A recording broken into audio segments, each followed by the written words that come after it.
It's live. How are you, my friend Duke? Wonderful, wonderful, Mr. Gates. I hope you are the same, sir. I hope that life is treating you as well as mine would be treating me if I can get my camera angle right. Would be amazing. I just don't want the door in the way. You know what I mean? Door don't look good on camera, so we'll get rid of that. Maybe we'll get my Urukai sword in. You know, it's all good. I've had a fantastic day. I feel you in as I feel the rest of the world in, sir. Um, I start at the tavern on the 20th of December.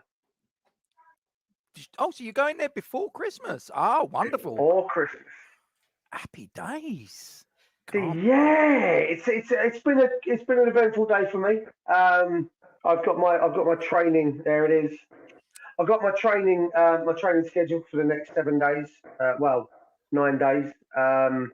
Which will be there she is. Look at that beauty. And it's in the wrong part.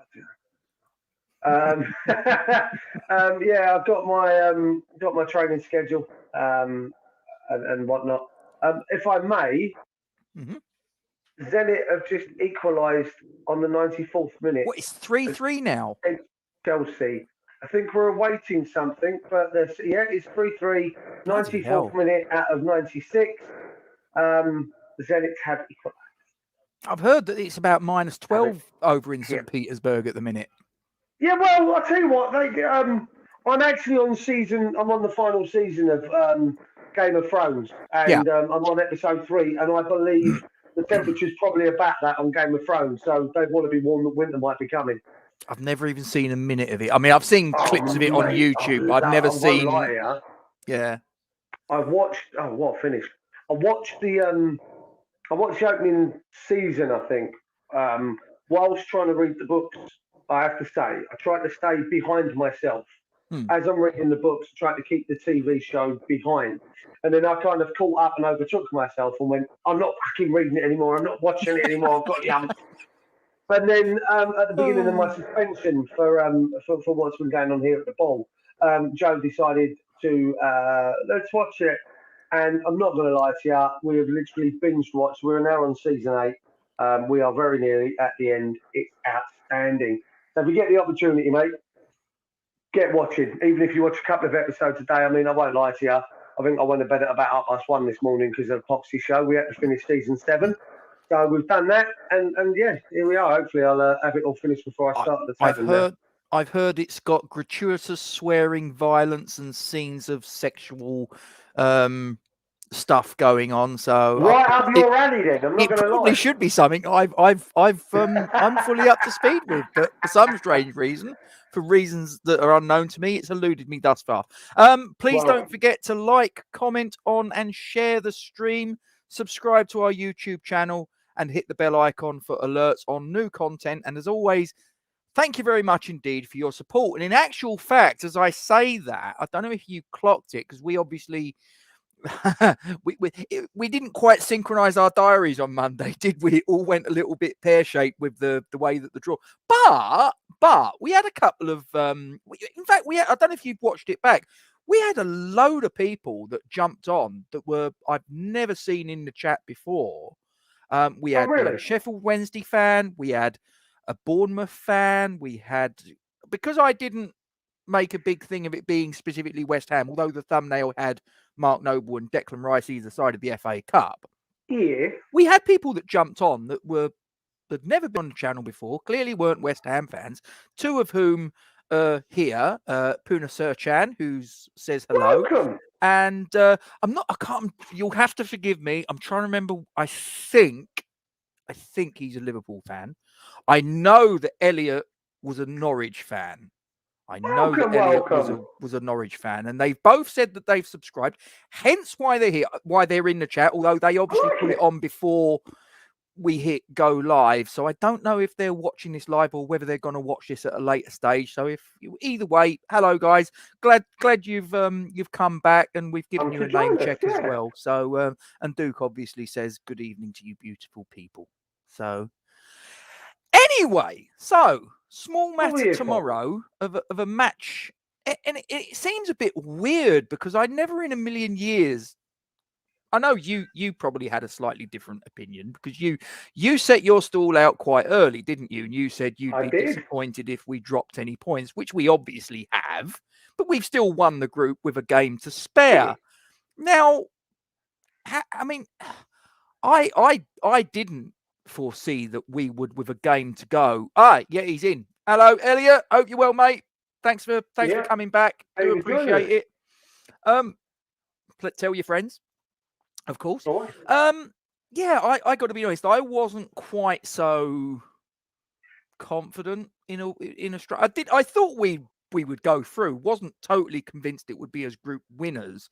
Wasn't in the slightest bit convinced that we'd do it with a game to spare and go into the last game. Walshy, hope you're well. And go into that last game not needing anything and having the group completely wrapped up. I mean, it's dreamland, and we could literally put a team of under 23s and a team of under 18s, and it doesn't mean a thing. He won't. But you know what? I was looking different social media. You know me, mate. I haven't been working for a few weeks, so the internet has been my escape. That and Westeros on Game of Thrones. What? No. Completed that on the lockdown. All right, fair enough. Fair enough. I've spent a lot of time across, Instagram fan channels, West Ham ones, pages, Facebook, YouTube, Twitter, all the rest of it. And there seems to be a general consensus among those. I don't want to sound harsh. You've got some out there that are going, "Oh, let's just go with all of the kids. Screw it!" And they're putting David Martin in goal and 10 kids, and you're kind of going, "It's not happening." Like, please, I understand where you're coming from, and I fully appreciate where they're coming from. Yep. But I'm also I think you'll probably go with 4, possibly 3. Okay. Of the youngsters, I really do want Martin to start. I'm not going to lie to you. Yeah, same. I think that's the love affair of the club part of me that. Yeah, because he'll probably not play another game, will he, for the club? Let's be honest. Chances. Well, it depends. It depends on whether we end up 5-0 up against Barcelona at the Nou Camp after the first in the semi-final. You would maybe the quarterfinal after we've transferred at the Nou Camp 4-0 and we're bringing them back to the London Stadium for the second leg. He might get the nod. You never know. I'm thinking that it won't be such a bad idea. I'm on rum and coke at the minute, and I'm not actually going measures because I'm actually off work tomorrow, so I'm not driving. Hey. But I'd like to know what you're smoking exactly. I'm just on a high, and I was talking to someone. I went to the Lewisham Tavern yesterday. Yep. And I was talking to the guy that's going to be my assistant manager, Paul, and he said. You mean I'm not your assistant manager? Oh, shame on you. I'm afraid not. He knows the business. That for the Arsenal-Everton game on Monday, they had a guy sat in the bar with his laptop or his phone. He didn't say which. He did a watch-along from the bar. Okay. And then after the game, went around and interviewed the people, the Arsenal fans that had been in the pub after the game. Yeah. And asked them what their thoughts on the game whilst he was, in the Lewisham Tavern. So I was. Did he not get a copyright strike for that? Because obviously you'd got the commentary blaring out. Surely. Well, I think he probably had an earpiece, and as long as it wasn't too loud, you're not going to pick too much up on it. So, but no, he might have even been sat around in the pool table area where people might not have been, and asked them to tone it down. I think it seems to be Sharky a regular occurrence over there. So really, okay. Yeah, this guy goes in when the Arsenal are on the telly and does live shows. And I did turn around and say that for transfer deadline day, yourself and me both booked off. Yeah. Live from my gaff. We'll probably be able to do it all day because there'll be no in there because it'll be empty. But, I've actually got both the 31st and the 1st off. I don't know if I I told you. know you do, you gorgeous man. Yeah. What day does it close? Is it the 1st it closes? Or is it the 31st? Well, it's. I think it's basically midnight, sort of on the 1st. Yeah, basically. Oh, So, right, okay, yeah. So overall, we'll do it again. well, But yeah, hope you well, mate. yeah. So I'm able to get. I think I'm able to get in there from Monday to start doing a few moves and a few bits and pieces. Yeah. So I think I'm going to be dumping a lot of my gear over that way over the coming week or two. So yeah, hopefully, and here's the big thing, Mr. Rob. Hmm. What day is the Europa League final, sir? Isn't that because it used to be on a Wednesday, but I think didn't they change it to now? Like the Champions League, it's now on a Saturday. I think. Anyone in the chat knows? I'll tell you what we're going to do. Google it. Google I is am. your friend. Oh, you're googling it. Okay, I'll let you I'm crack already on on with it, that. Squire. Shall I get my potential team up? Shall I? Okay. Here we go. Bring your cup, sir. Okay, right. I'll go full screen with it. So, and I'll get rid of that. Now, I've gone soft in my old age because look who's between the sticks. Yeah, David Martin. Yeah, do you know what? Initially I didn't. I sort of was like, no, not. What's the point? He's your 4th choice goalkeeper. But then I just thought, do you know what? Actually, the romantic in me, the sort of like the softy in me, just looked and went, yeah, why not? Why not? I mean, he's not going to play a game in Europe, for the rest of his career. So why not? No pressure. Stick him in. Why not? Give me a reason why he shouldn't. I know on an ability level, in terms of, like I say, he's the 4th choice goalkeeper at the club. Should he be starting this game? Well, you'd probably say not, with all due respect. Why not? But then why not? Why shouldn't he not? You know what I mean? Just from a completely not sympathetic, but a romantic point of view. What a brilliant story. The son of Alvin Martin, club legend. And we remember his club debut at Stamford Bridge. The final whistle went 1-0 win. We was in bad form. He sunk to his knees in tears. He had all his teammates consoling him and geeing him up and all the rest of it. And he'd have probably been happy with just that one appearance in between the sticks for West Ham. So this would just be, mate, dreamland. For him to turn around and say, I played in a Europa League game for my boyhood club, the club that my father served with distinction for 20 years, more or less. I mean, my goodness. And then in front of him, now we know the situation we've got at centre back. We've obviously got Ogbonna out for the season. Zuma, the prognosis is not as bad as I thought. I thought he'd done his ACL. But it turns out it's a hammy injury. So what we're looking at, 2-3 months, all depending. So, so that basically leaves us with 2 recognised, experienced centre-backs at the club in Issa Diop and Craig Dawson. Yes, I know that Cresswell could play in the left of 3 centre-backs. I know Kufal can play there. I know Rice can play there. I know Crowell can play there, but they're not recognised orthodox centre-backs. I can see that the comments are coming in the chat. I'll come to that in a minute. Do forgive me. But I will get all your comments up in due course. But keep them coming in. But I'm going Alese and Baptiste as the centre-back options. I know they're inexperienced, but do you know what? We got to find out how good they are. Why not tomorrow? Either side of them. Now, this was done earlier on today. I've since heard that Ryan Fredericks is a major doubt. So if Ryan Fredericks doesn't come through, do you know what? I think I'd chuck Harrison Ashby in. But in an ideal situation, what I've got there, my thinking here was Alese and Baptiste are the young proteges. They've got David Martin, experienced head behind. Masuaku and Fredericks, experienced heads either side.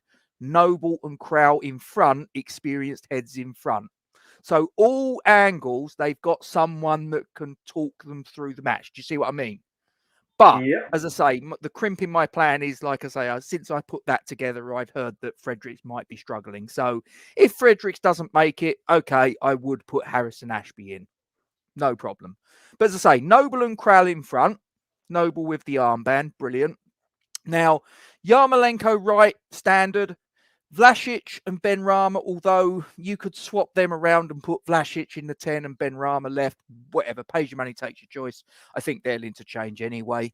And then again, another youngster put up top. Why not? Sonny Perkins. Now, he came on. I thought he looked absolutely sharp as a tack in that last 15-minute or so cameo that he had against Genk. Was it Genk? No, Rapid Vienna the other week. Stick him up top. Why not? Why not? Duke, over to you. Give me your thoughts on that 11. Pull it apart. What would you do? No, mate, listen, I agree with what you got there. I'm not going to lie to you. As you've said there about Fredericks, it's a straightforward swap, isn't it? I mean, my fear is that you end up with that's the final, by the way. You end up with 3 out of your 4 backline being kids. I see Kent's gone with 4 kids in his backline. Is that definite? As I say, I have heard that he's struggling. I don't know if he's definitely out, Kent, but if you've put he is injured, then I'm going to go with that. So I would put Ashby in. You know, with Noble and Kral and you know that should be strong enough to take that apart. Then you've got the 3 there with Perkins up top. You know what? I honestly think that regardless, without being mate, I played quite well on Sunday. I'm not going to lie. Gacy be my witness. Do you know what? I thought actually in the first half you were excellent. That was my flag work, wasn't it? It was my flag work. That was quite impressive. And I thought it was quite funny that sort of like I didn't know, and obviously you didn't know until I turned up, and I turned around to you and went, "Your number 12's a mate of mine." He didn't like staying on side, though, did he? No, I said to him afterwards, I said, "You still have the offside rule, have you, Winnie?" And he was like, "Nah." He loves a wonder, so I'll win. But he got a brace, didn't he? So he did. Tapins, but we're not going to argue about that. I nearly bloody scored. I was so annoyed that wouldn't drop to me in the box, Casey. I got a write up after that. There was a challenge that you put in. I'll tell you what, you could challenge for the ball further than most people can kick it. Oh, mate, I love a slide tackle on a pigsty pitch. I love a pigsty pitch. You end up going for about it's that Rio Ferdinand. And there was a dog that come on as well, wasn't there? Yeah, that poor little Jack Russell nearly ended up in the back of the net if that geezer had actually swung his foot at the ball. Do you know what? I had. Do you remember that Paddy Power advert with the cat and the blind football team and the ball? I had images of that. Just a dog version. Just quickly, please. I know you probably noticed it yourself, mate, because I sent it to a friend of the channel via YouTube, via Twitter in a DM. But for those you see, as you mentioned, the Paddy Power advert, Paddy Power do their I can't remember what the thing's called. The Chelsea fan, it's like a Chelsea fan fallout, I think it is. Right. And they take things off of Twitter, conversations off of Twitter about the fallout from games, the meltdowns and stuff. And obviously they put one together of Chelsea from Saturday's game. And like a watch along sort of thing where they go batshit. It's just where they're talking about the fans saying and a friend of the channel, Mr. Irish Tommy. Oh yeah. His tweets actually got used. One of his tweets actually got used by the Paddy Power Twitter fan meltdown. It was he put the way Declan Rice is celebrating in front of. Declan Rice celebrating in front of the There it is. Let me see. Yeah, Chelsea fans react. Fan denial. Hang on, I'm coming back on. Hang on. They actually used one of his tweets Yeah. to Do you want to share it? Hang advertise. on, I can Yeah, get rid of this That's real all, I've got quick. it. So hang on, I'm just coming in Yep. with that. Oh my word! Look at that. And that's open. Has anybody ever Can you done see that? LSD? Can you see that? Is that what you're seeing there? Yeah. I can't see the tweet myself, but Yeah, it's very those people small. at But home, I'll tell you what, hang on. Declan Rice giving it to Chelsea fans at the final whistle is a beautiful thing to see. Sweet as. And yeah, it was one of the first fan denial posts that went up. Here we go, LSD time. Let me hit stop. There you go. This is what happens when you're let loose on the buttons, isn't it? Right. Now listen, if you get the opportunity to go on, as Andy says there, go on to Paddy Power's YouTube channel and watch the fan denial videos.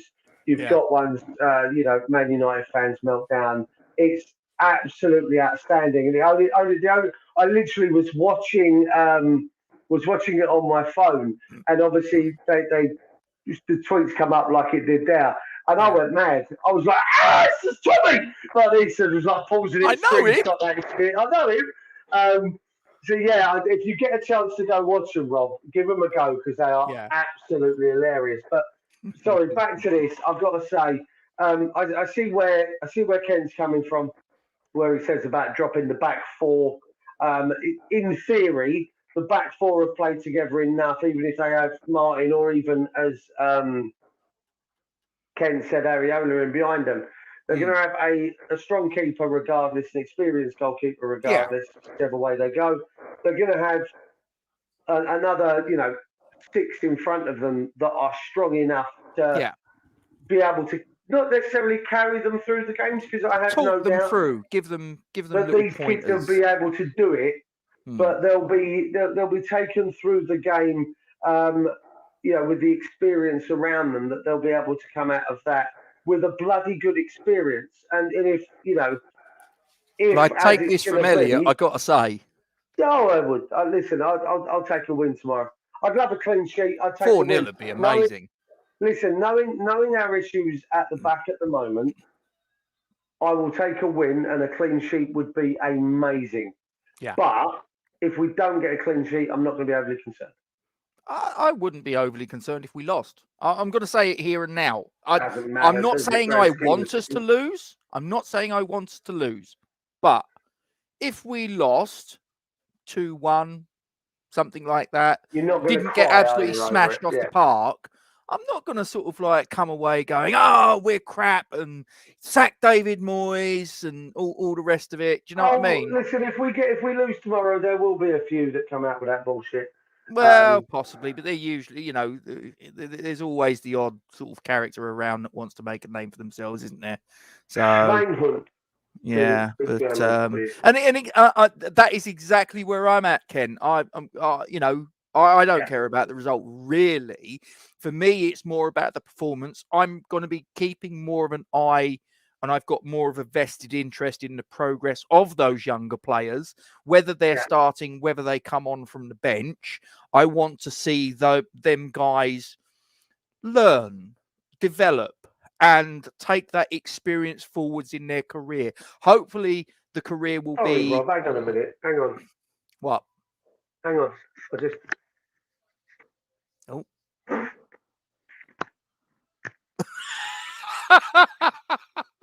I'll tell you what, I'll carry on to what I was going to say. I want to see them develop. I want to see them grow as a player. I just want to stop you a second. Can you hear me? I can. I thought you'd buggered off. No. I'm just going to take my headset out and I'm going to hold it out the door. My daughter's practicing her piano. She plays piano.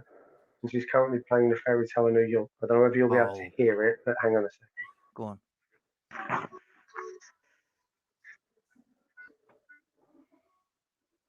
You don't get this on West Ham Fan TV, do you? Oh, you're gonna hear piano from Duke's daughter, hopefully. Hello. Oh, it's not you. I'm bigging you up in the other room saying you're playing it. It's a bloody act on it. You know I'm not listening to you now. No, I've been let down. Everyone thought you were amazing. It's a bloody act. I'm not having it. It started so well. I just said You to know everyone, what? Bloody kids. they don't get this on West Ham Fan TV, do they? Mate, they sounded amazing, and I honestly thought it was her playing the piano. I go around there, stick my head round the corner, and she's got an app on her iPad, and what it's doing is she's watching that whilst trying to learn the keys on the piano in front of her. And I think that sounds amazing. And she's just fucking conned me. So I'm not happy. I'm not in a good mood anymore. I've just been screwed over. Bloody kid. No, I was just going on to say that, I want to see I've got more of a vested interest because the result really is an irrelevance. I'd be quite happy with a performance from the team, but more principally looking at those younger players, the Alessis, the Baptistes, the Ashbys, the Chesters, the Perkins, whoever's utilised from the 23s and the 18s.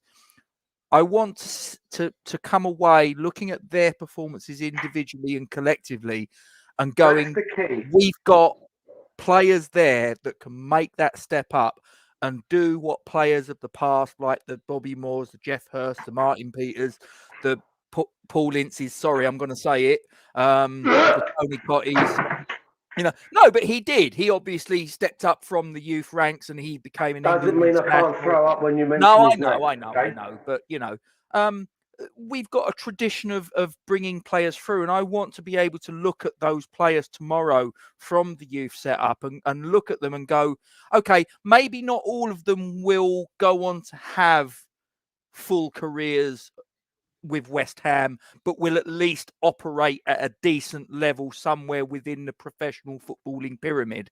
So, and I take a great deal of pride in that. I'm a little bit old school. I have a more of a vested interest. I have more patience. I have more pride in watching that young player coming through from the youth team ranks, making a name for themselves, than I do when we go and buy a 20, 30, 40 million pound player from overseas. I don't know about yourself. Sorry, Sharky, I do apologise, but listen, let's not muck about. All things, all joking aside, all rivalries aside, Paul Ince, whatever you say, was a product of our academy and went on to represent England, went on to win league titles, went on to play abroad.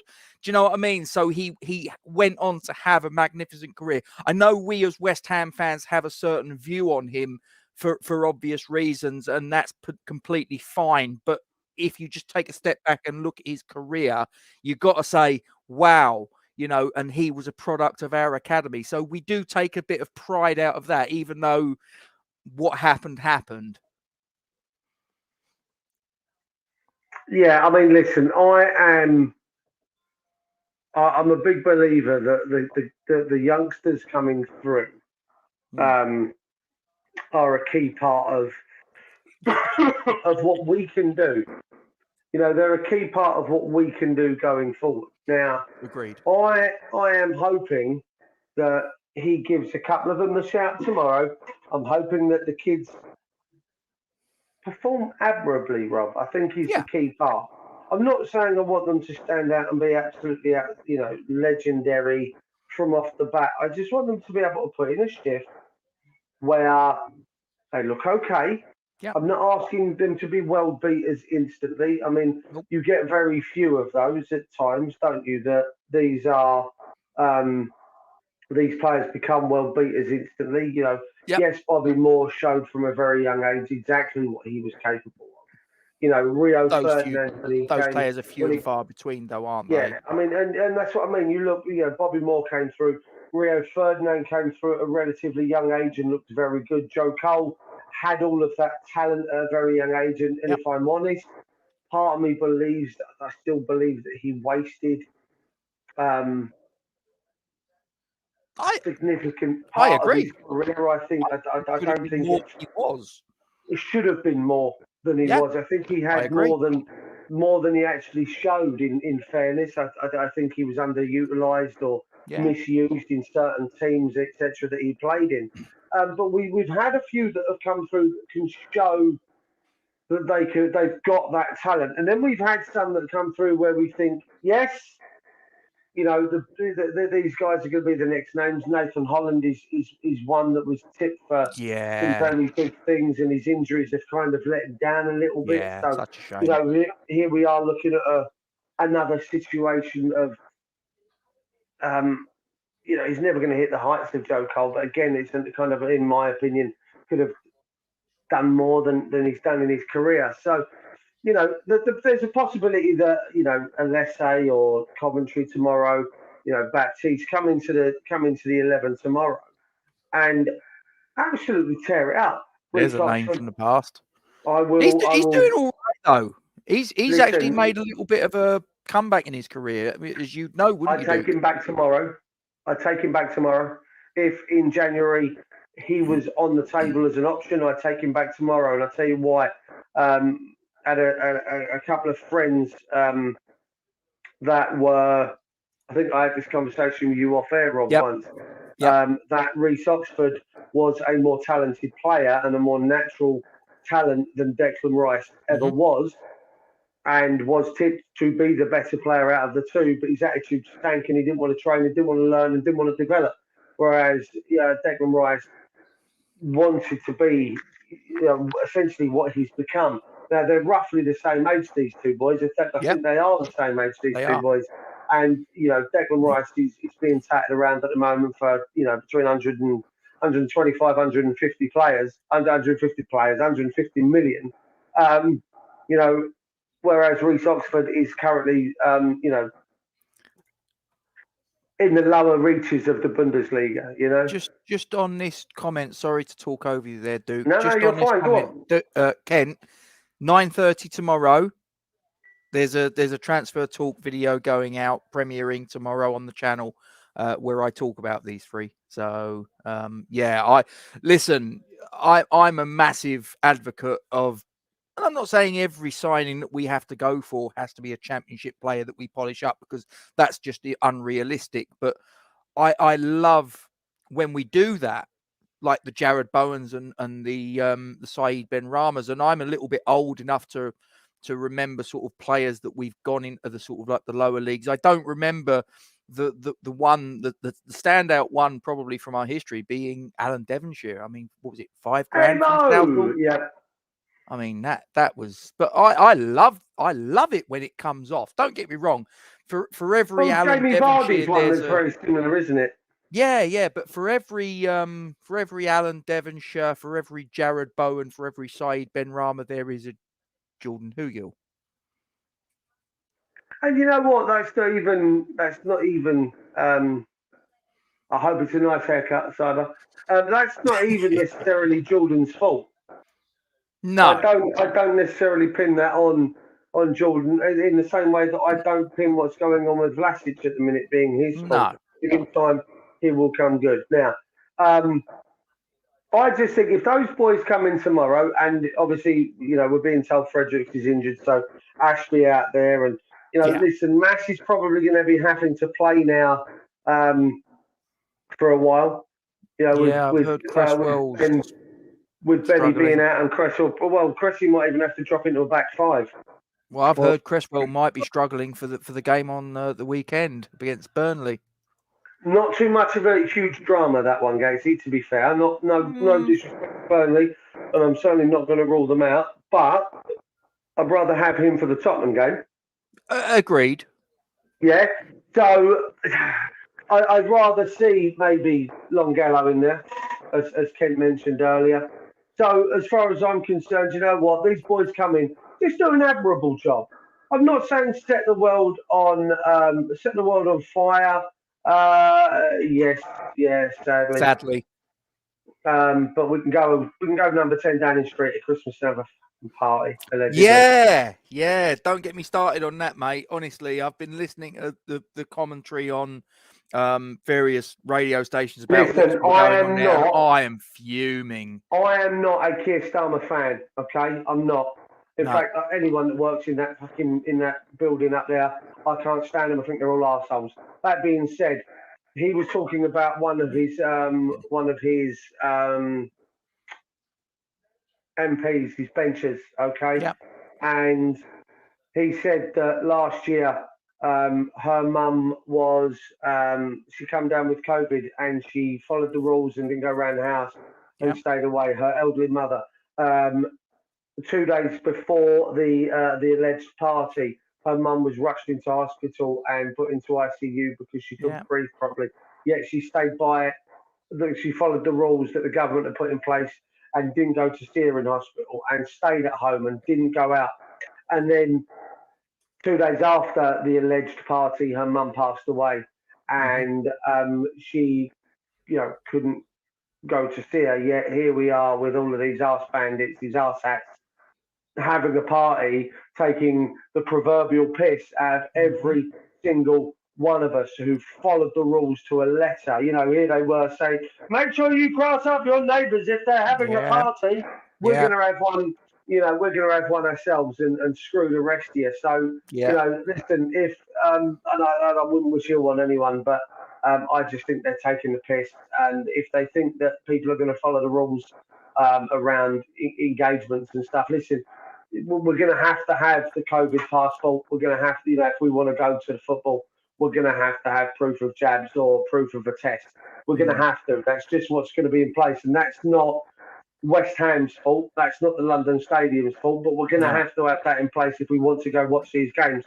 But with regards to going round to people's houses and seeing people and mixing and everything else, I'm going to stick two fingers up at them, mate. I'm going to go see my family at Christmas. I don't give a monkeys if they turn around and tell me that I can't. You know what? Arrest me, stick me in jail, and I'll wipe the floor with them because I just feel that not necessarily enough's enough. But if you're willing to take the piss out of the people of this country, but mate, you're right. They are a law unto themselves, and unfortunately, it's us, Joe Public, that have to suffer the outcome. Andy, you're right. Mate, I'll tell you what, I haven't got tickets and I don't have a season ticket. And part of me is kind of grateful to a degree because I wouldn't want to be getting there for a 3:00 kickoff. I wouldn't want to be getting there until about for about 11:45 to be able to get through all of this shit to be in the stadium for about 3:05 to see kickoff. Because that's how it's going to be. And listen, we all suffered for a significant portion of last year, not being able to see family, not being able to see friends. Not being able to go to football matches it was a killer for a lot of us. We couldn't live in a lot of in the normal sense of the word. We couldn't live our lives. Listen, I suffered with my mental health last year, Rob, and you know this, and I suffered with it awfully to the point that there were some naughty thoughts that come into my head a couple of times. And I had suicidal tendencies at one point, and I'm not frightened to admit that to people and be open and honest about it. And if anyone in the chat or watching this afterwards needs to reach out to talk to someone who's gone through a lot of shit and has had those thoughts in his mind, then please reach out to me. You've got my Twitter handle, you've got the YouTube. Stick a phone number in there. I'll give you a call. I'm, like I say, I'm not frightened to talk about my experiences and be there for others that really do need some help. So anyone in the chat, anyone that's watching this afterwards, reach out. I'm here. But enough of that bullshit because it's very depressing. And by bullshit, I don't mean the suicidal sentences. I mean the politicians and the rest of those pricks that tell us how to try and live our lives. That's bullshit.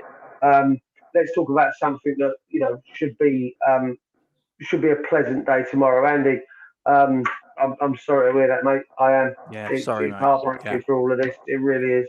Sincerest condolences, mate. And I don't want to get too ranty on this one. I don't want to get sort of like because I'm mindfully aware that this is obviously I try and I know you do as well to try and make this as light-hearted and as entertaining for the people watching as possible. But I got to say, I'm getting rather pissed off with this entire situation.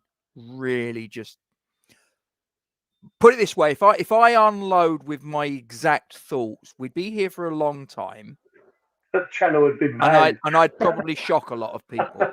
I'd probably shock a lot of. No, I wouldn't probably shock a little people. I would shock a lot of people what I would come out with. So let's leave that there. Suffice to say that I am incredibly frustrated with the situation as it presents itself. So let's just leave that one there.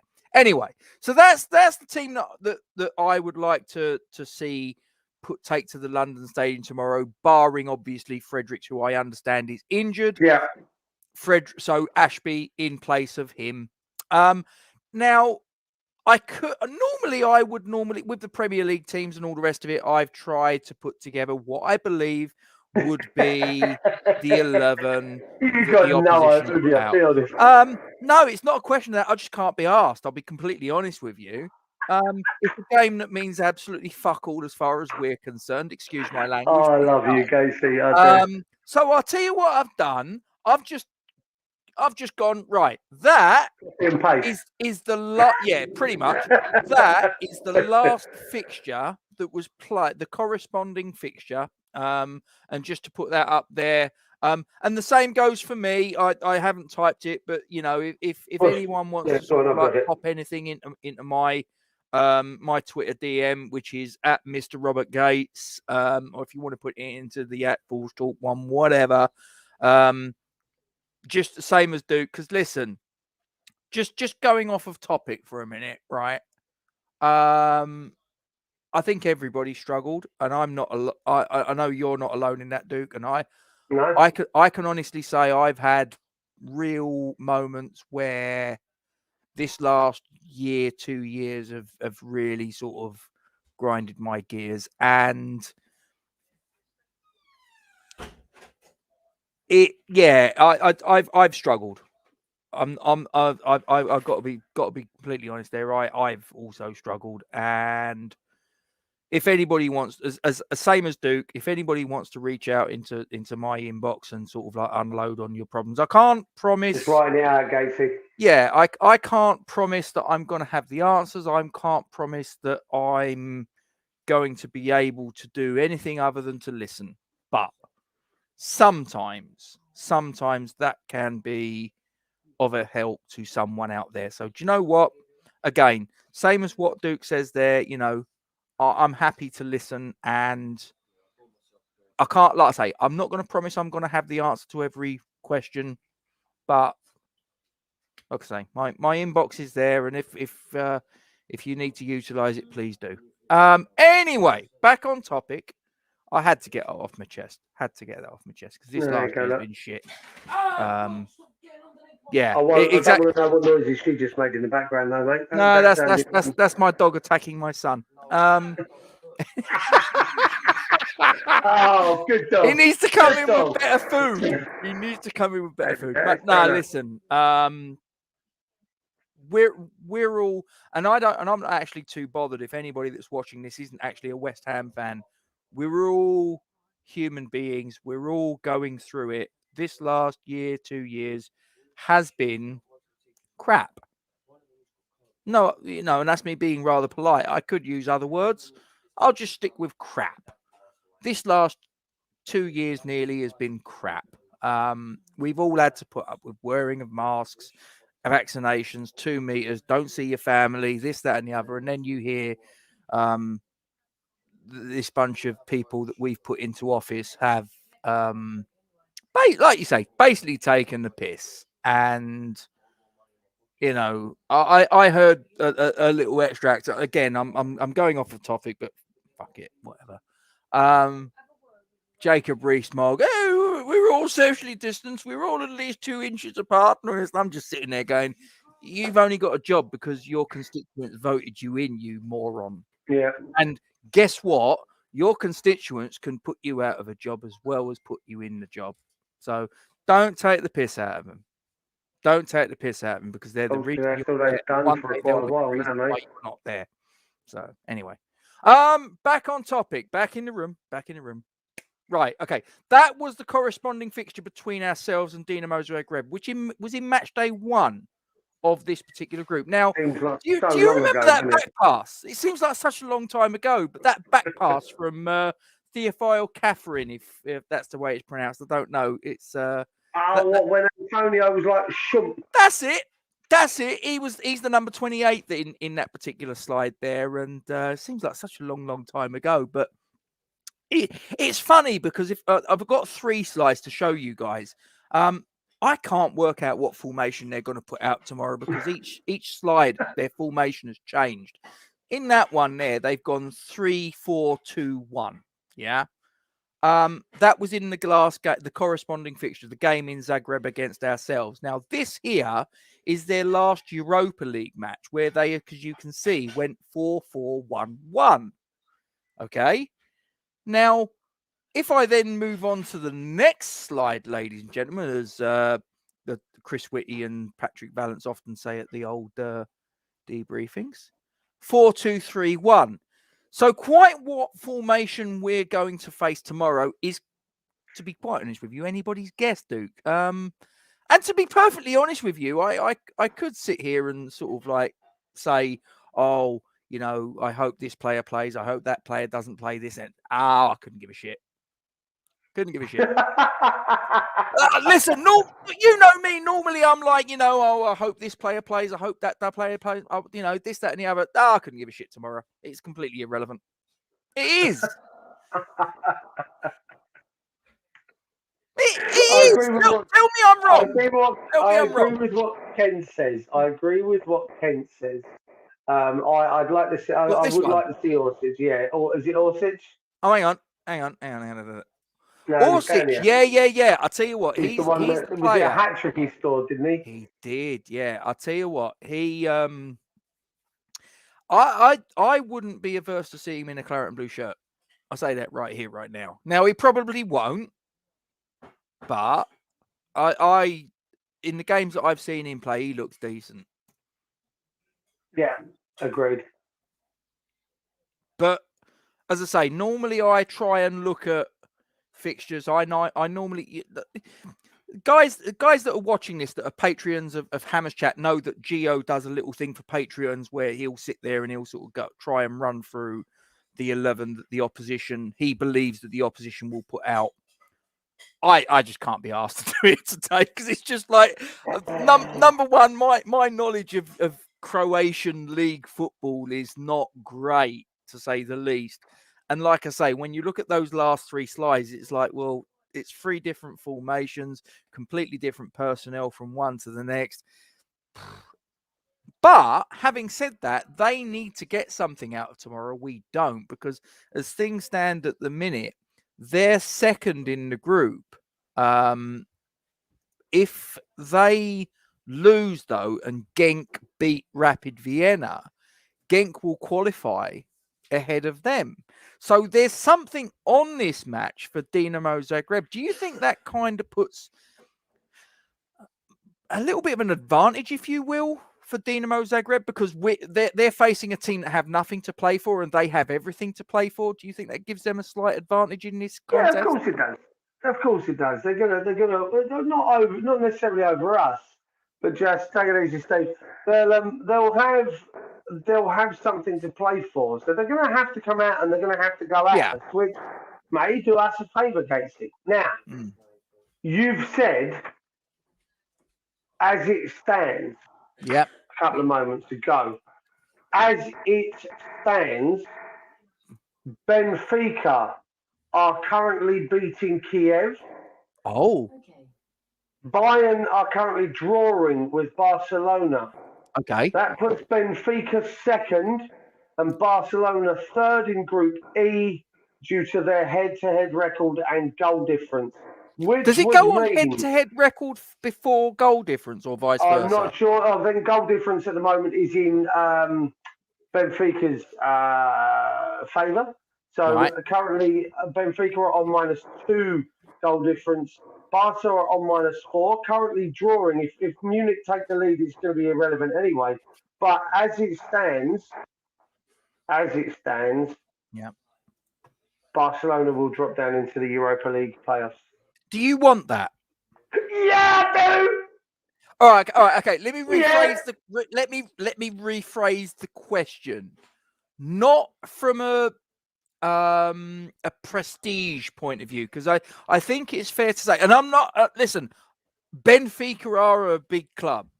Let's not muck about. Benfica are a prestigious club. They're European champions themselves. Eusebio, for example, is a name that's obviously inextricably linked with them. But Barcelona more recently are a bigger club than Benfica. Would you not rather Benfica drop down than No, Barcelona? no. Okay, Listen, I could see us struggling against Benfica. I right. can see us turning. Listen, I can see us turning Barcelona over. They are so poor at the minute, regardless of how good they are or how good they're not. I think, I think we could give them a run for their money. I don't think they're any good. So I'd love to see them come to the London Stadium Mm. and get beaten by my West Ham side because I honestly believe we can. When Honestly believe we just can. on this one, Ken, when you say you don't want it, what exactly don't you want? Do you not? Are you saying you don't want Barcelona dropping down, or you Arsenal to don't want drop down, yeah. Benfica? I'm not too sure. Come back. We don't know, but no, I've been because this is like last night. I had the games on last night. Yeah. Was kind of interested in watching through them.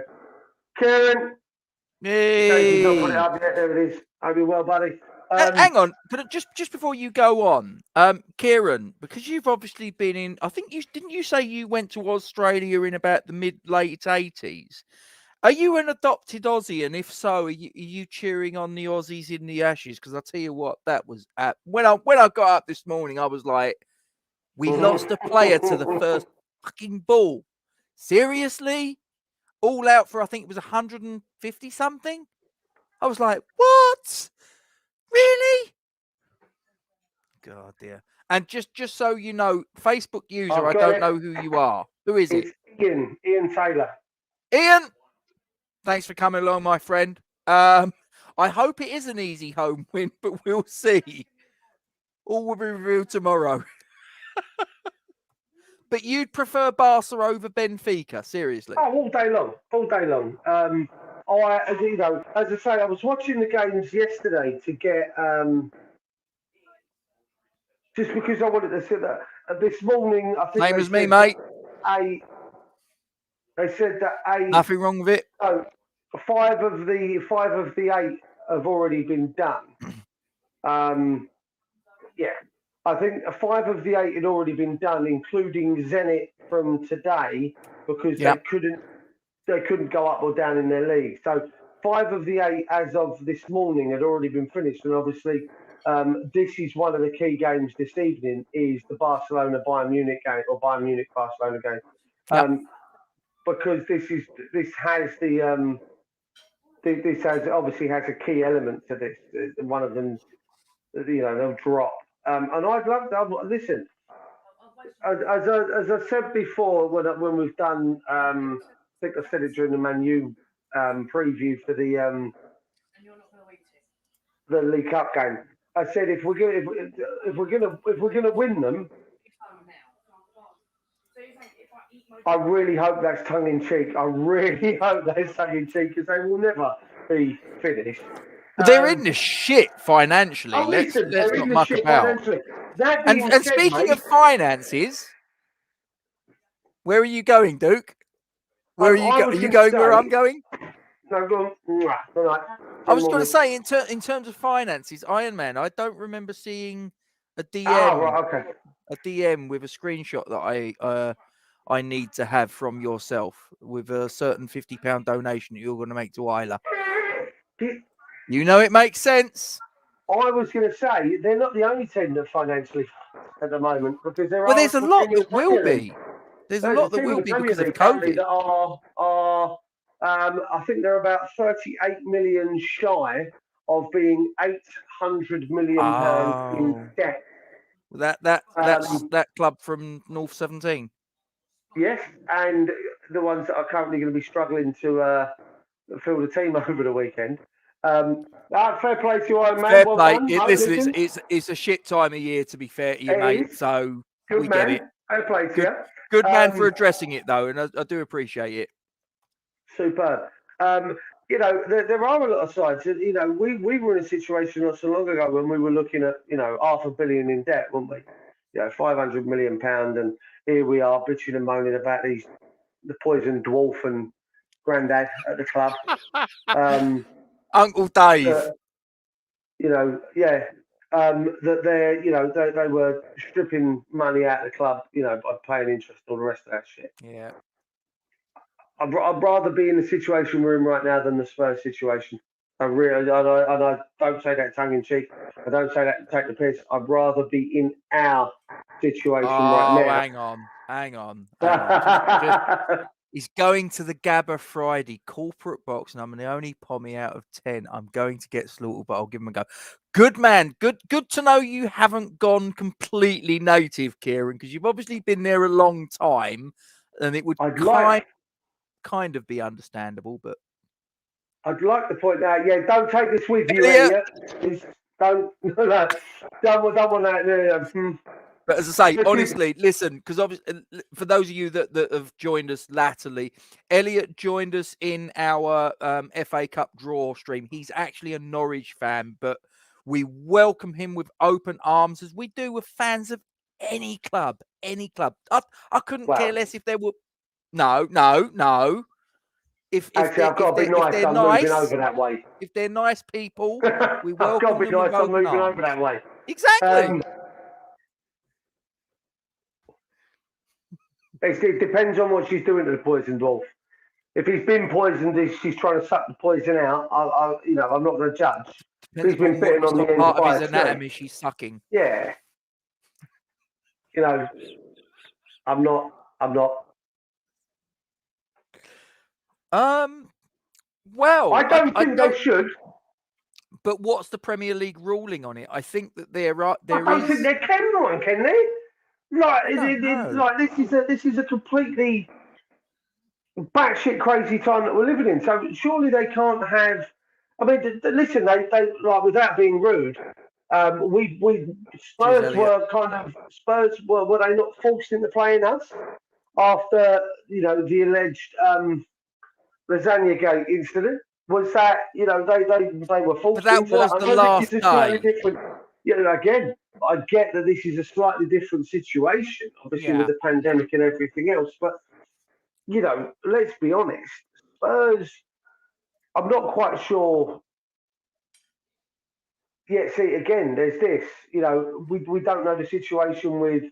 They're all playing in close contact now. From what I understand, with regards to the rules around COVID, is that if, let's say, Gatesy, you and me work together and you get COVID, buy them 1-0, buy them 1-0 up. Just seen it. Bye, Barcelona. Knowing you. To watch, the referee said. 13. That's not all players, though, is it? That's some of it. 8 players, 5 staff. 8 players, 5 staff. Now, from what I understand, Elliot, is if you absolutely, anytime, my friend. By all means, mate. You don't have to ask permission. We go live. Jump on. And we'll let you know. It'd be great to have more people joining us from different clubs. Don't all have to be West Ham fans. I actually think it's quite nice to get an opposition supporter's point of view. So and the same with Perna Sir Chan. From Monday. You were there for the draw. I do. Oh, it's well over the line. Well over the line. How do you join? When we go live, mate, just jump into the chat. You can have messages going back and forth, and we can interact with you. We love it. If you want to come on, let us know, because we're going to be doing a Norwich. He's the Norwich fan, isn't he? Was he the Norwich fan? He is. Yes. I'm going up to that part of the world, as you know, in between Christmas and New Year. I'm heading up to Norfolk. Norfolk in chance. Behave. I'm a good boy. Of course you are. Of course you are. Always. Your mum always told you that. She's the only one that believes it. Do you want some nuggets? Give me some nuggets. We kind of digress. I've got to let's nugget up. Before you nugget up, I just want to put that up again, just so everyone knows. Just want to chuck that back out there, just so everyone knows that. Absolutely. If it comes to it, then that we're here. That's fine. Thank you. Because at the end of the day, listen, and I'll say this straight. We've got 1,147 subscribers last I checked, and I however many of them watch this either live or at a later stage. I don't know. But that message that Duke just put up, put it up again, please, Duke. That stands today, tomorrow, next week, next month, next year, whatever. Yes, definitely. Mental health, it's something that has less of a stigma attached to it than it did 10, 20, 30 years ago. You know, back in the day, people, you turn around to someone and say you had mental health problems. People would recoil in horror. Now it's a little more easy to talk about, but even now I still think there's certain barriers and certain stigmas that were attached to it, but there really shouldn't be. Do you feel a stigma attached to turning around and saying I'm going for a walk around the block because I want to keep fit and healthy? No. So what's the difference with your mental health? Listen, if you break this is the only way I can, the best way it was put across to me, okay, was that Hope you're right, Elliot. If you cut yourself, okay, you're breaking the skin. You're breaking the skin is essentially what a cut is. Now, to fix that, you put a band-aid over it, plaster, you cover it up and you fix it. If you break a bone in your leg or your arm, you have you have a cast put on to fix it. If you've got a headache, you take a tablet to rectify that. If there's something, 90% of, mental illnesses come from a chemical imbalance or, something else that's going on in your life. There's no harm in reaching out to try and fix that. Like we say, if you break a bone, you fix it. If you cut yourself, you fix it. Your mental health's the same thing. Okay. So Ken, spot on, mate. That was me last year. Definitely, it was hard, and other channels really did help me through, which is why me and Gatesy did started up this channel as well, because it gives us a chance to reach out to others. Mental health isn't anything to be sneered at anymore. Although people still, it's difficult because it's there are some that I'm aware of out there that will use mental health as an excuse because it's an invisible kind of you can't prove. So there are some out there that, is what you're saying. Yeah, there are some out there that will use it to aid their situation because you can't prove that they're not. Don't get me wrong, there are some that you look at and go, "You lying." But there are others that it's genuine, and people will still recoil, and some people will still go, "Fucking grow up, behave yourself, fucking mental health, rah, rah." But we have to, listen, we're all there to reach out and help each other.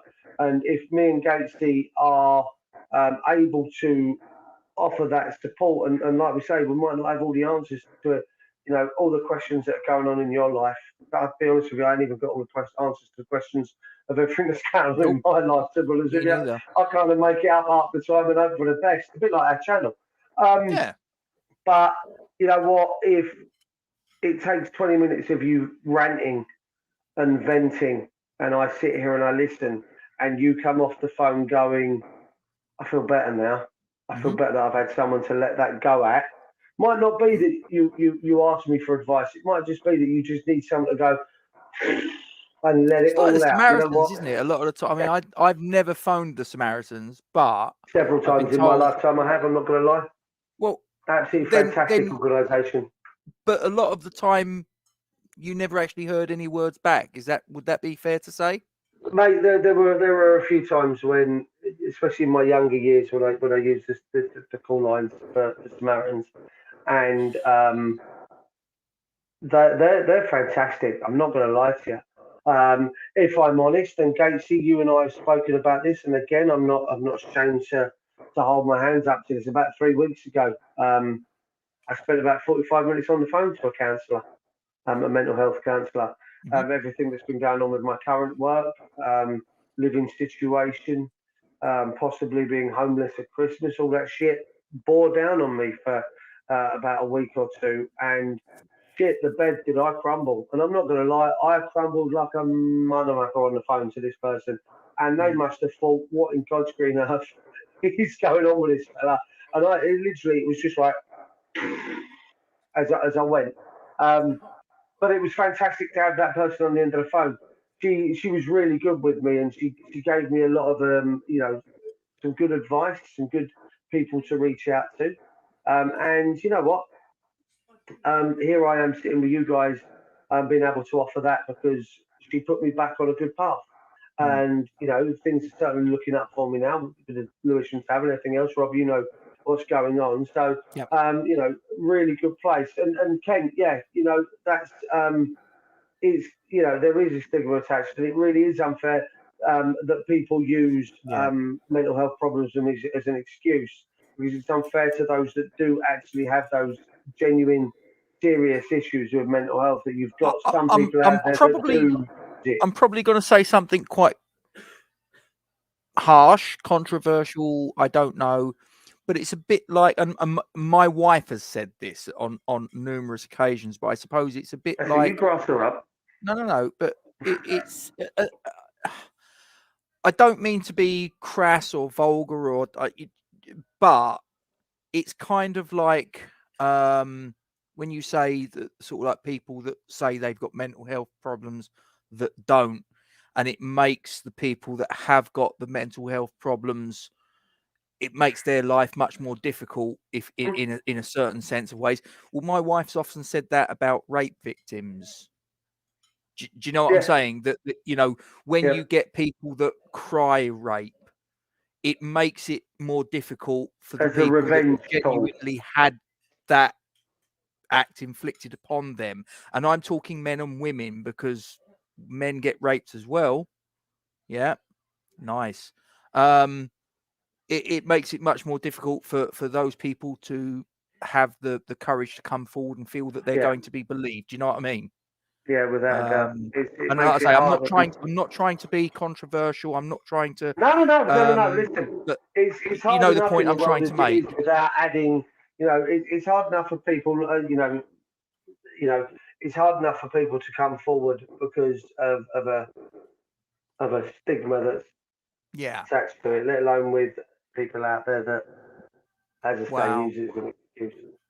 That's shit. Jesus. That's shit. And I got a mate. Well, I say I've got a mate of mine who I work with. I don't work with him now, sadly, because he retired shortly after this. But there was a guy that worked at the company that I currently work, and he was at the same level in the company as what I'm at.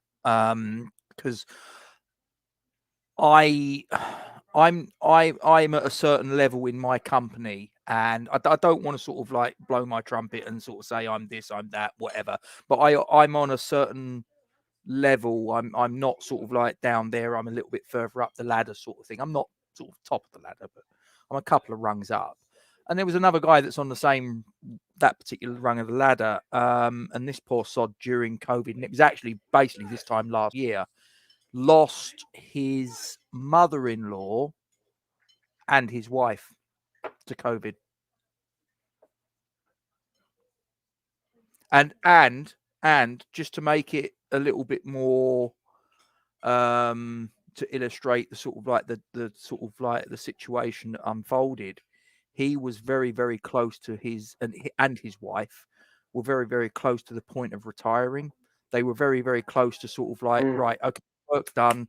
We can now spend time with our kids, spend time with our grandkids, spend a long, happy retirement together, this, that, and the other. She's gone. Horrible. Do you know what I mean? Just, and it's been shit for all of us. And we've all had to navigate a way through this particular. And like I say, just sort of coming back to where we were, sort of, that's why when I hear the stories that these dickheads in number 10 have been gallivanting around and having their prawn vol au vents and basically laughing at us, I do have a problem with that. I really do have a problem with that. So, but there you go. Anyway, I did say I was going to bring you some nuggets, and then we did what we often do, and we diverged and Noel Edmonds. Yeah, they're talking about deal or no deal. Oh, fair enough. I haven't seen an episode of that for ages. Right, okay. I'm going to get rid of that banner and I'm going to bring the Nuggets up. There you go. West Ham's 2-0 victory in Croatia on Matchday 1 in the reverse fixture is the only previous meeting between these sides in European competition. DINAMO Zagreb recorded an expected goals figure of only 0.4 at home. Now, don't ask me, ladies and gentlemen. I personally, and I normally quite like certain stats, but this expected goals one just, I scratch my head at, Duke. How about you? Yeah, I actually, my brain computed that as a 4.0 then for a minute. I was like, what? No, that makes sense. Yeah, I'm just like expected goals. The only thing I'm interested in is, how many times did you score? That's pretty much it. There you go. Anyway, that's nugget number one. Nugget number two. Dinamo Zagreb have never won away to English opponents in Europe, with this set to be their 10th attempt where they've previously drawn 2 and lost 7. Zagreb have lost all 5 of their away games against London clubs, Arsenal twice, Spurs twice, Fulham once. So they don't travel very well, ladies and gentlemen. No, not at all. Not at all. I No. mean, listen, let's be fair. Um, it's a different level of football, Rob. And I don't mean that to be horrible. It's difficult for these countries and these clubs to compete. Um, when you consider the amount of money that's here within all of these, um, it will be difficult for these sides. Even again, like you say there, they've lost against Fulham. Even Fulham have probably still Yep. got more money in the coffers at championship level than and probably more quality in a side at championship level than they necessarily have. So yeah, Next nugget. go on, keep them coming. We have won 19 of our 27 home matches in European competition. We've drawn 3 and lost 5, which means that we have a 70% win rate. We could win 3 home matches in a single European campaign for only the third time.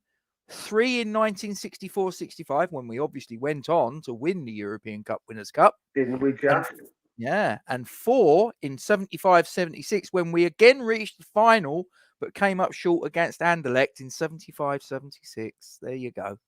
So it I mean, listen, could be a little bit of history. Surely that's a good omen that the previous listen, times we've done it, we've got to the final.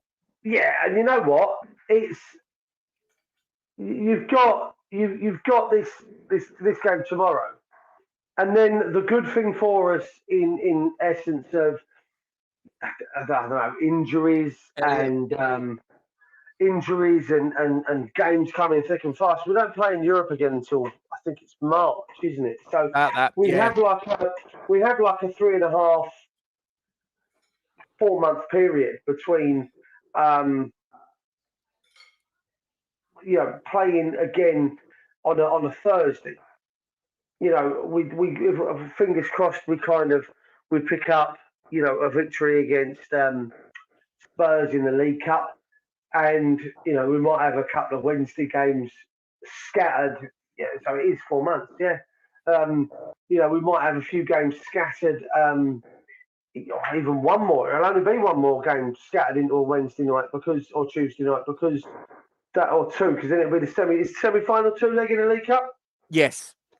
So well, therefore, actually, I say that. I mean, it was, but I don't know whether this COVID malarkey's maybe put a crimp on the 2-legged semi-final. But it always used to be. Anyone in the chat, you guys know? Yeah, it always used to be because I remember we played a semi-final against Birmingham in the year that they went on to beat Arsenal.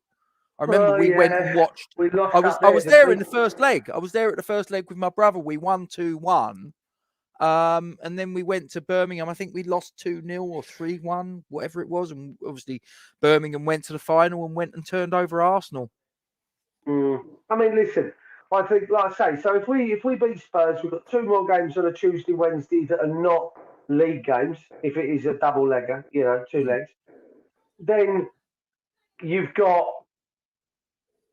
2 more games on a Wednesday that are not league games or Yeah. Tuesday, and until March. And considering our situation right now with regards to injuries, Yeah. that ain't such a bad thing. Even if we lose against Spurs, that's it. There are no more midweek games that are not league games unless it's an FA Cup replay. Yeah. Until March.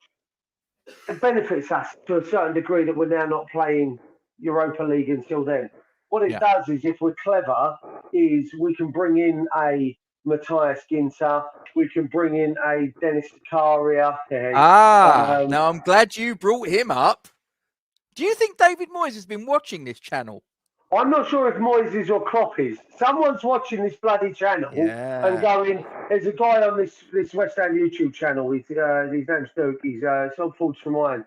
He knows a bit about the Bundesligas in Germany and Austria, and he keeps banging on about a few players. Yeah, should we go? And then all of a sudden, they're being linked. Get out of it. There was nothing. I never saw anything linking us to Dennis Zakaria. Zakaria You mentioned him a week later. Anyone, mate. Boom. Anyone. His name weren't even mentioned in any circles that I'd seen. There was no. The same with Adeyemi, mate. Adeyemi wasn't mentioned in any footballing circles with regards to transfers. He was obviously being watched because he's a fantastic player. But there was nothing said in transfer rumours. Sky have that newspaper bullshit that they have come up every morning. Yeah. West Ham on News Now, and nothing on the One Football app. Other apps are available, but there was nothing. And then I mentioned Adeyemi, and then he was linked with Arsenal, Barcelona, Liverpool. Yeah. And then I mentioned Zakaria last week. Yeah. And all of a sudden he's been mentioned. Yeah. With us, Liverpool, and I think Spurs. Yeah, sounds about right. And you're just like, give me a fucking break now. Please stop. That's 2.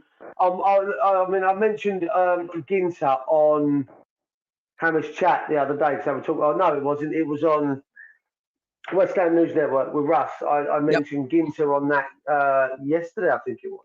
Okay. As being a centre back. You've mentioned Nicholas Stark. I've mentioned Ginter.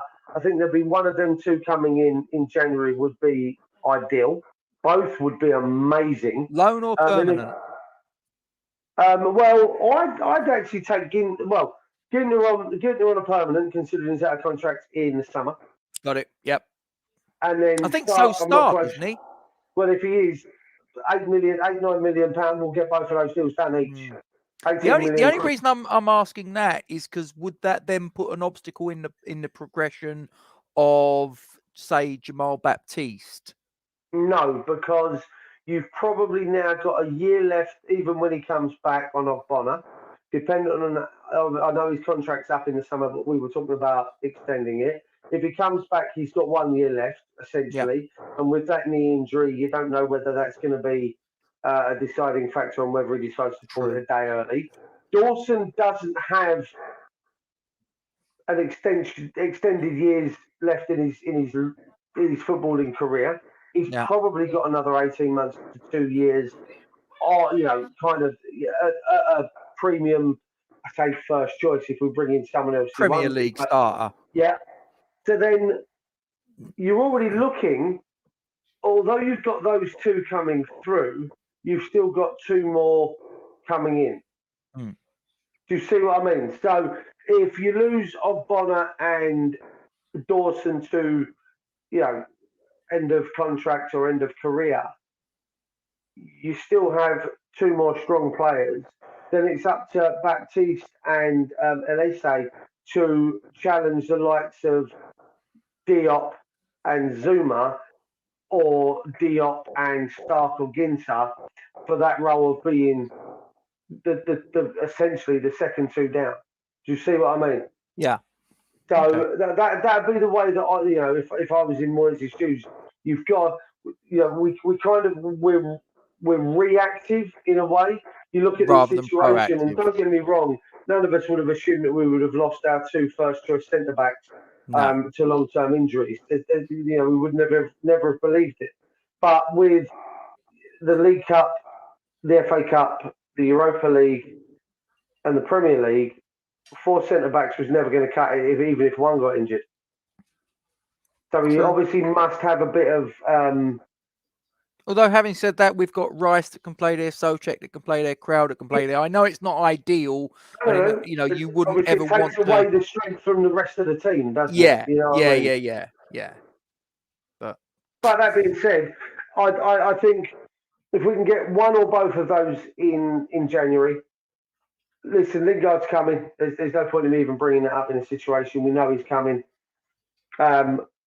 Divock Origi would be difficult to get hold of, just for the simple fact is that I've got a feeling Liverpool probably going to offer him. He did, and I think Liverpool are going to offer him a bumper. I really do. I think something's going to happen now. Although he said I want to leave, I still think he's going to be offered a bumper. Is it Belotti out of contract in the summer as well? He is, yes. So what are you talking? Maybe 12 million, possibly bringing him in. I'm going to go 56. I was going to say 56. It's going to be 71, isn't it? It is now. If we can get Belotti in, and I'm going to, just for Kent, Adebayo at Luton. I think that'd strengthen us nicely. Look, bloody typical. Bloody typical. I'm turning my back on you. Elliot. I reckon Elliot is probably Norwich's equivalent of Kent. He's probably one of the font of all Norfolk football-based knowledge. Norfolk and chance. Behave. Do you want another nugget? Give me a nugget. If you've got more nuggets, I'm hungry. No, I've got 2 more, I think. DINAMO Zagreb have lost 3 of their last 4 away matches in the UEFA Europa League, winning 1. A run that started in March of this year against that team, the other end of the North Circular, that play in a toilet. Oh, yeah, can't mention their name. I'll get a gag reflex going. Yeah.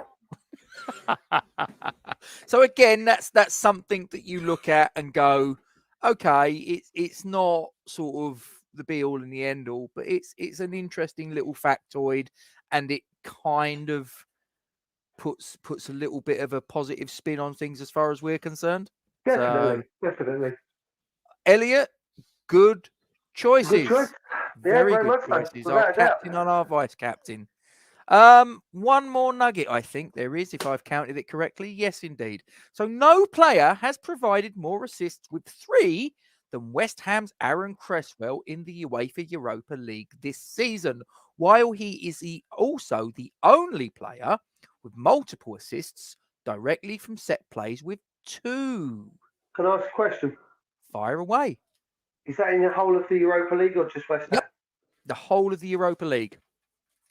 Not West Ham, the Europa League as a competition. How poor the rest of the fucking Europa League is. Our left back has more assists than anyone else in the Europa League. Yeah, but that's because we are fucking massive. We are, yes. Oh, hang on. Why? You can't just leave that there, Elliot. You got to tell us why. Why Jared Bowen? Did he score a goal against Norwich that was really, really sort of crucial and hurt you bad? Is that what it is? Antonio. Either that or is Danny Dyer your ex-girlfriend, Elliot? Tell me. It's one or the other. Fucking bad for laughing. Did you see the scenes after the Chelsea game in the concourse? I thought that was brilliant. That was outside in front of the old DJs. Booth. Yeah. Booth, wasn't it? Yeah. I thought there are other alcoholic beverages are available, but yeah, no, I thought that was excellent. I thought that was absolutely superb. You know, there was just hordes of West Ham fans there. And they're all just chanting, Bowen's on fire and shagging Danny Dyer. I'll tell you what. And then later that night they came out properly, didn't they? They sort of like... Yeah. They put an Instagram post out. And he put, didn't he? Danny Dyer, I've seen... he put... If Carlsberg made son-in-law on on her Instagram or something. You're like, oh shit. Well, he ain't going to Liverpool now because I tell you what, Big Dan won't let him go. No chance. Big Dan to murder him, wouldn't he? Kill him. And Absolutely kill him. I say Big Dan to murder him. He'll probably go run away in a corner crying if Bowen just went, "Bah!" He'd shit himself and run off. To be fair, I'm going to ask you the question, Duke, and yeah. I'm going to, and I'll open it up to you. You live chat, Gremlins. Get it in the live chat. I've already had it from Elliot. He's gone 4-0 West Ham. Score prediction. 3-0 West Ham. 3-0. You're that confident, even though you think we're going to put out a slightly weakened team and we've got nothing to play for, and they have. Starts, he will bag one. Sonny starts, he will bag one. 1-1. I'm going 1-1. Ew, pessimistic. No. Listen, I say I think that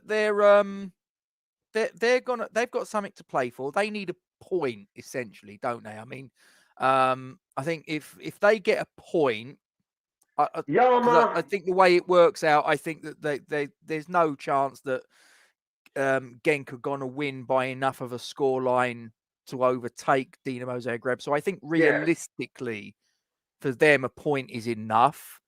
And as far as we're concerned, it doesn't make an awful lot of odds, win, lose, or draw. So I just got a funny feeling it's going to be a 1-1 draw tomorrow, and I'm perfectly comfortable with that. And as I say, even if we got beat, I'm actually not that sort of concerned, so long as there's a performance there that I can come away with some sort of positivity.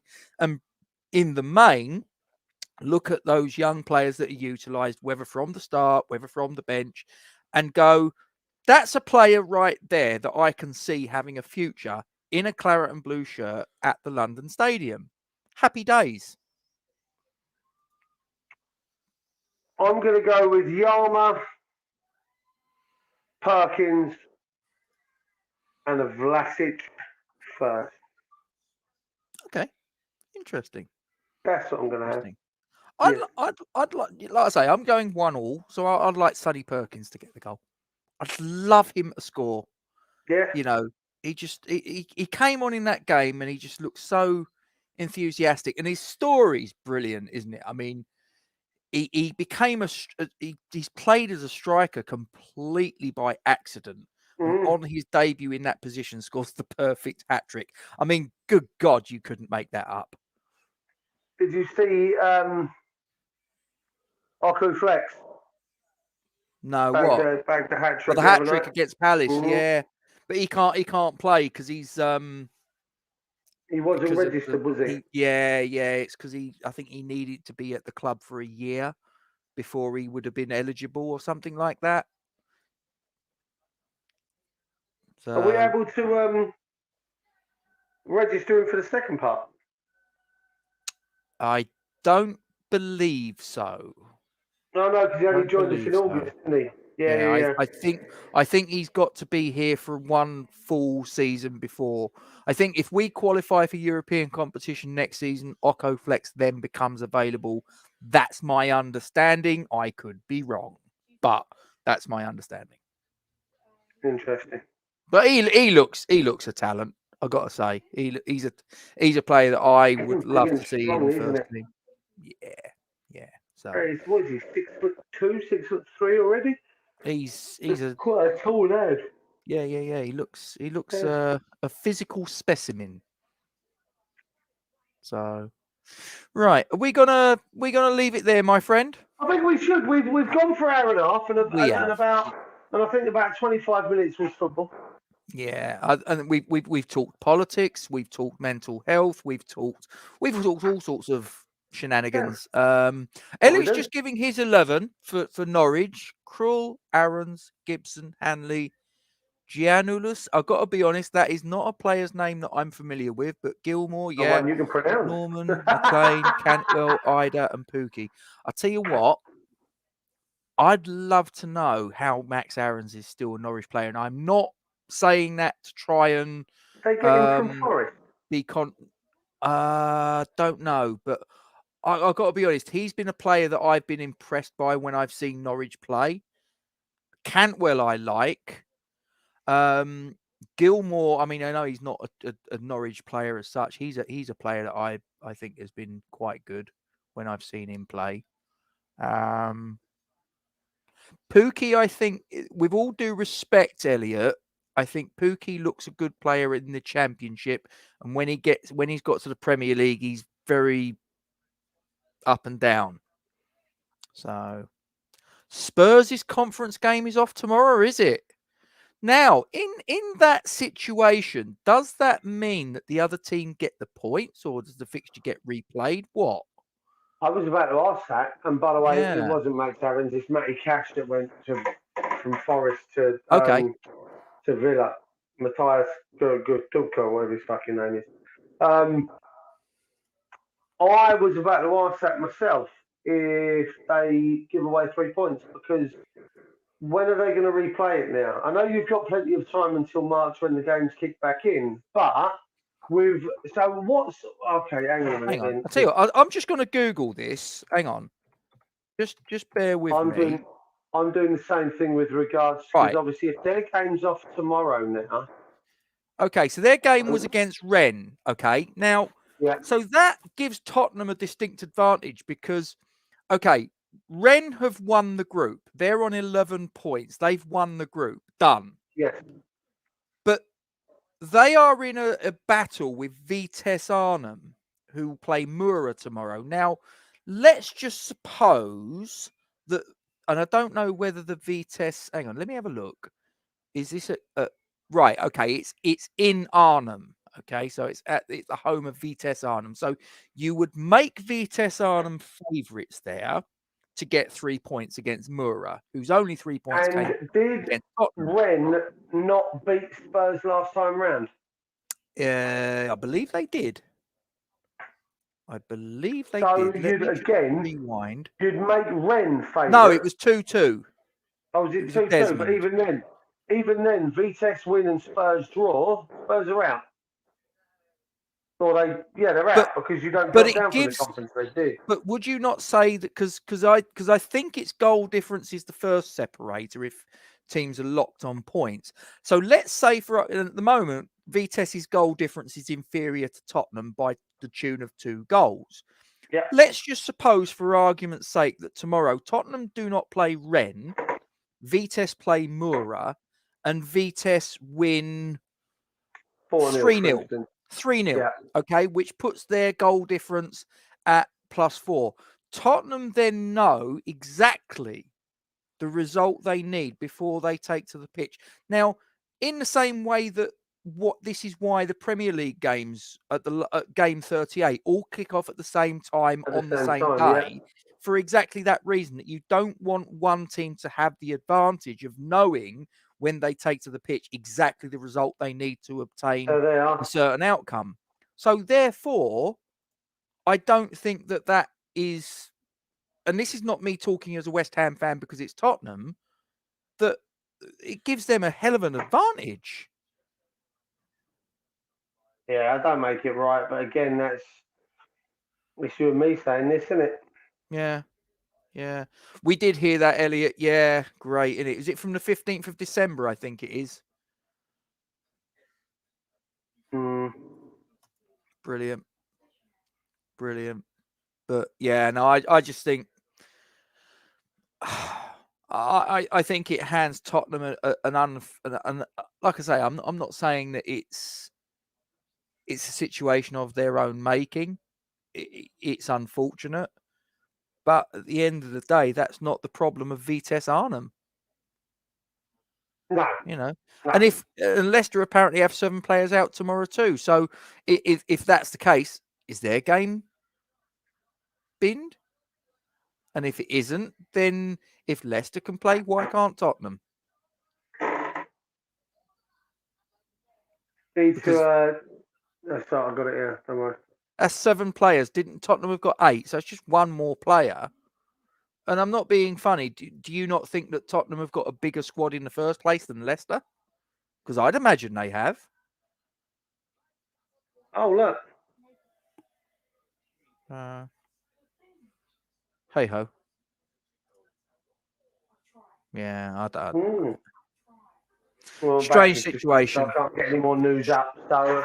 Strange situation.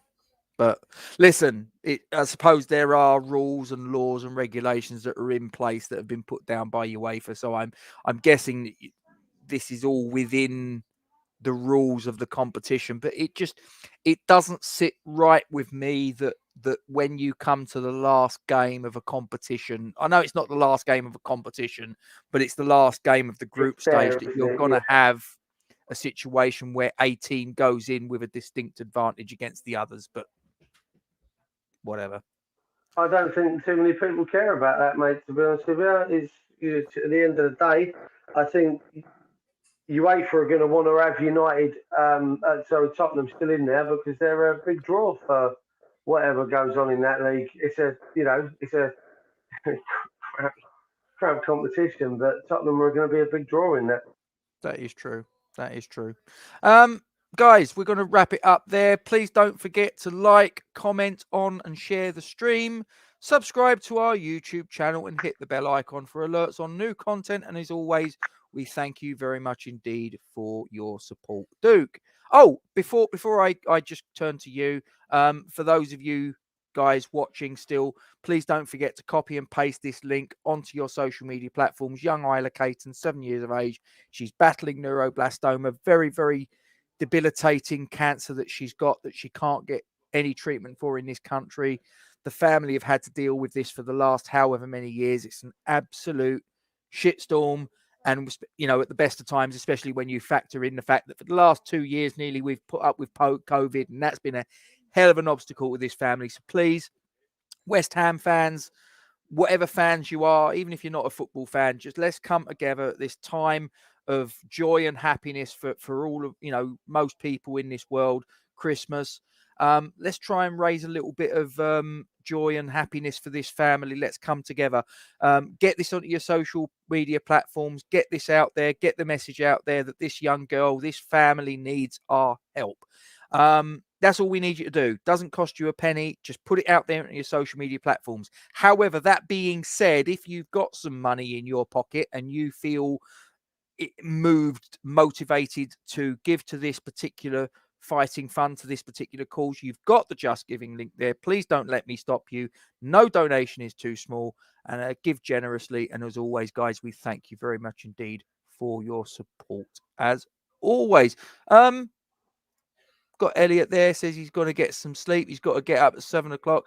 He's got to go to sixth form. Well, there you go. Listen, education, as Tony Blair once said. Indeed. Yeah. Peter's just jumped in to say UEFA say Spurs have to play postponed game by New Year's Eve. Interesting. So that'll be a bit of fetch congestion because they've already had the Burnley game that got postponed. Now this game, so that's 2 fixtures that now they've got to. Ooh, interesting. Let's see what comes of it. You're always welcome, my friend. If Spurs come third in the group, do they drop down to the Johnston's Paint Trophy? No, I think it's the Hertfordshire Senior Floodlit Cup. Just a rumor. Just a rumor. I can't work from home, Elliot, because I'm a mobile service engineer, and I didn't work from home even at the height of the previous 2 lockdowns. So nothing's going to change. I'll be working from home. Yeah, well, that's another story, Duke. That's another story. Anyway, right, okay. We're going to wrap it up there, ladies and gentlemen. Final words, Duke? Just go back to this, that we're here. Yep. If anyone needs a quick, please hit us up, let us know. You've got both our handles there. You've got the Forge from Wine, Forge Talk running along the bottom there on any app that we use. Reach out, guys. Just, if you feel you need someone to come and have a chat with, we're here. It's not, we can be serious, even though we are a pair of dicks at times. He is. We can be serious when we need to. I wear that badge with pride. Please reach out, give us a shout. It's always easier to talk to someone who's gone through some shit. I know I have. Rob's had his tough times as well. So please reach out. But do remember one thing. Please remember just one thing.